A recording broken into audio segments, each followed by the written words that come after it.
Hey, bonjour les amis! J'espère que vous avez passé une très belle journée de Pâques hier. Une belle journée, vous avez fêté avec papa, avec maman. Vous avez probablement mangé du chocolat. Alors aujourd'hui, moi, je vais vous raconter une histoire que j'adore. La princesse au petit pois. Voilà.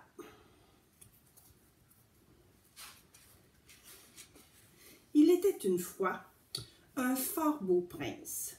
Il était bon et fort, le rêve de toute princesse. Lorsqu'il devint un jeune homme, il décida qu'il était temps pour lui de se trouver une épouse. Impatient de se lancer dans cette aventure, il dit au revoir au roi et à la reine, ses parents, et se mit en route à la quête de l'amour. Alors voilà notre beau prince qui voudrait se trouver une belle princesse pour se marier.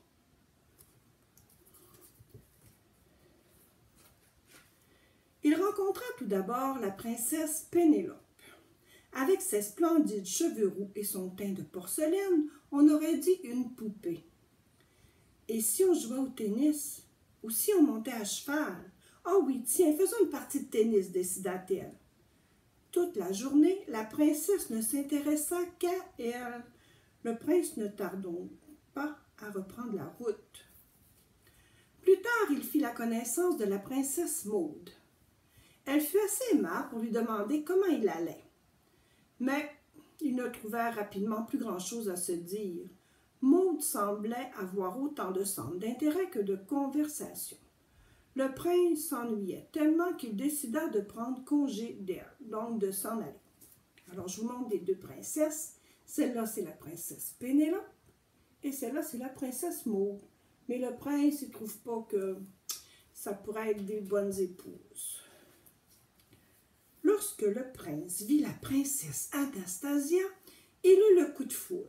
Mais lors du dîner, elle lui révéla une sombre facette d'elle-même. Après s'être brûlé la langue avec une soupe bouillante, elle cria comme une hystérique et se plaignit à son cuisinier. Le prince la trouva grossière et idiote. Tout le monde sait qu'il faut souffler sur sa soupe. Le prince se lassa de ces rencontres. Il y avait toujours quelque chose qui clochait. Attristé et découragé, il décida de mettre fin à sa recherche et rentra au château. Alors on voit la princesse Anastasia qui crie parce que la soupe est chaude. Elle n'a pas un très bon caractère. Et là, le prince qui décide de retourner à la maison, découragé de trouver une princesse qu'il trouverait belle et gentille. Un soir, un terrible orage éclata. Le tonnerre grondait très fort et le ciel, menaçant, était déchiré de part et d'autre par de grands éclairs. Il pleuvait très très fort. Le royaume n'avait pas connu un tel temps depuis des années, et ce n'était certainement pas le jour pour sortir dehors. Tout d'un coup, alors que l'orage était à son comble et que la pluie battait les fenêtres et les toits, on entendit frapper à la porte. Qui cela peut bien être par un temps pareil, se demanda le roi. Il était tellement curieux qu'il alla lui-même ouvrir la porte. Alors on voit le roi qui va ouvrir la porte. Il se demande qui peut être à la porte par un temps pareil.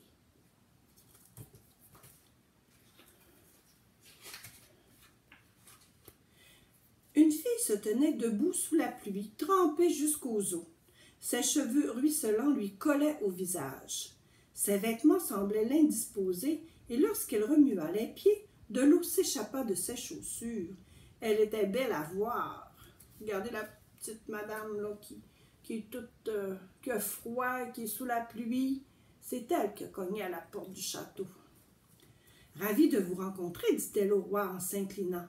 Je suis la princesse Isabelle. »« Je vois, répondit le vieux roi. Je vous en prie, ne restez pas sous la pluie, entrez. » Hein, le roi était gentil, il ne pouvait pas la laisser dehors.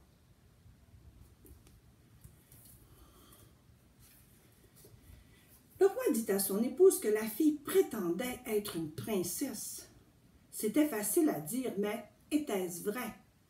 Nous allons bien voir si elle dit la vérité, dit la reine. Isabelle tremblait de la tête aux pieds. La reine la guida à l'étage afin qu'elle puisse prendre un bain chaud et enfiler des vêtements confortables. Isabelle était tellement soulagée. Son voyage l'avait épuisée et elle était reconnaissante envers ses hôtes. Elle était contente, la belle Isabelle. Hein? Elle les trouvait gentils, le roi et la reine. Pendant ce temps, la reine alla dans la chambre destinée à la supposée princesse. Elle enleva les couvertures et les draps du lit et déposa un petit poids sur les planches, sous le matelas. Puis elle ajouta un autre matelas par-dessus, puis 9 autres matelas. Voilà qui devrait faire l'affaire, pensa la reine. Elle quitta la pièce et ferma la porte. Isabelle se sentait maintenant beaucoup mieux. Lorsque la reine arriva pour lui montrer sa chambre, elle fut surprise de voir que la fille trempée cachait un bien joli visage. Elle ressemblait presque à une princesse. Mais était-elle une princesse? C'est ce que nous allons voir, se dit la reine. Hein, on voit la belle Isabelle en train de se sécher. Et la reine la trouve vraiment jolie. Lorsque la jeune femme découvrit sa chambre, elle fut impressionnée par le lit majestueux qui l'attendait. « Oh, le lit a l'air fantastique, dit-elle, impatiente de s'y coucher. » Isabelle remercia la reine et lui souhaita bonne nuit. « Dormez bien et à demain matin pour le déjeuner, dit la reine. Regardez son lit avec plein de matelas, un par-dessus l'autre. » Isabelle s'étira et bâilla. Elle avait tellement hâte d'avoir une bonne nuit de repos après une journée si chargée. Elle sauta dans le lit, mais alors qu'elle se pelotonnait sous les couvertures, elle sentit une petite bosse dans son dos. « Oh, elle sent une petite bosse, la princesse. Est-ce que ça va l'empêcher de dormir? » C'est bizarre, pensa Isabelle. C'est un lit royal tout de même. Elle gonfla l'oreiller, changea de position plusieurs fois et se blottit encore plus sous les épaisseurs. « Voilà, ce sera mieux, dit-elle pour se convaincre. » Mais la jeune femme était toujours inconfortable. « Mais ça ne va pas du tout, cria-t-elle. » Elle s'assit sur le rebord du lit et frotta son dos. « Mais qu'est-ce que ça peut bien être? » se demanda-t-elle. Isabelle se rallongea et essaya de se détendre. Mais elle avait beau essayer, elle n'arrivait pas à trouver une position agréable. Elle passa la nuit à se retourner dans tous les sens. Elle parvint finalement à trouver le sommeil aux premières heures du jour. Ça veut dire qu'elle ne peut pas dormir, elle s'est endormie tard dans la nuit, afin d'être réveillée peu de temps après par une terrible douleur. Oh mon Dieu, regardez comment elle a de la misère à dormir. Elle n'a pas passé une bonne nuit. La princesse sentit le mal bien avant de se lever. Si c'était son dos, surtout, qui l'avait tracassée? Tout son corps était maintenant endolori, elle avait mal partout. Elle grimaçait à chaque mouvement. Comment allait-elle réussir à descendre de toute cette hauteur? Parce que là, le lit avait presque 9 matelas, si je ne me trompe pas, c'était haut.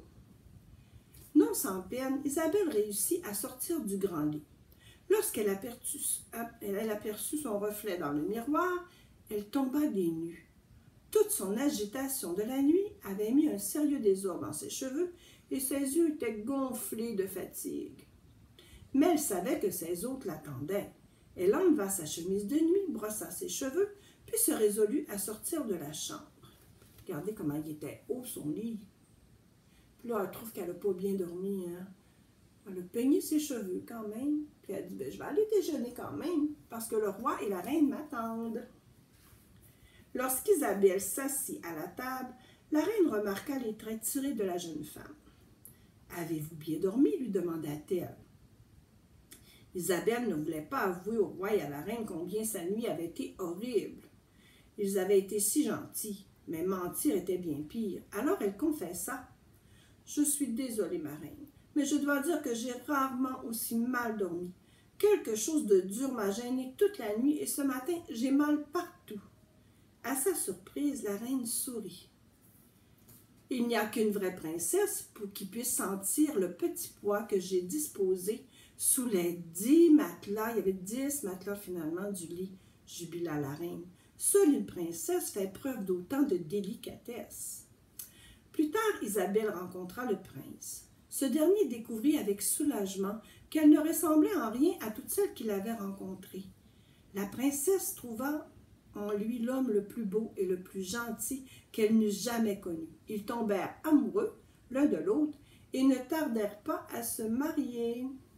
Alors voilà la reine qui dit « Oh, il y a juste une princesse qui pouvait se rendre compte qu'il y avait un petit pois en dessous de tous les matelas. » Et là, on voit le prince et la belle Isabelle qui sont amoureux et qui vont se marier.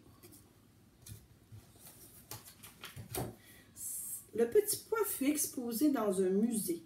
Il y est encore aujourd'hui couché sur un coussin de velours du haut de son piédestal. On voit le petit pois. Oh, quelle histoire! Alors, c'était la princesse au petit pois qui était tellement princesse et délicate qu'elle a senti un petit pois en dessous de 10 matelas. Est-ce que ça se peut? Je ne sais pas, c'est une belle histoire quand même. Mais moi, des fois, quand quelqu'un est trop capricieux, quelqu'un qui dit toujours « Oh non, j'aime pas ça, ça me fait mal, il y a ça », ben, des fois, je me dis « c'est comme la princesse au petit pois ». Alors, bonne journée les amis, ou bonne nuit si vous écoutez cette histoire avant de vous coucher. Bye bye! Bisous!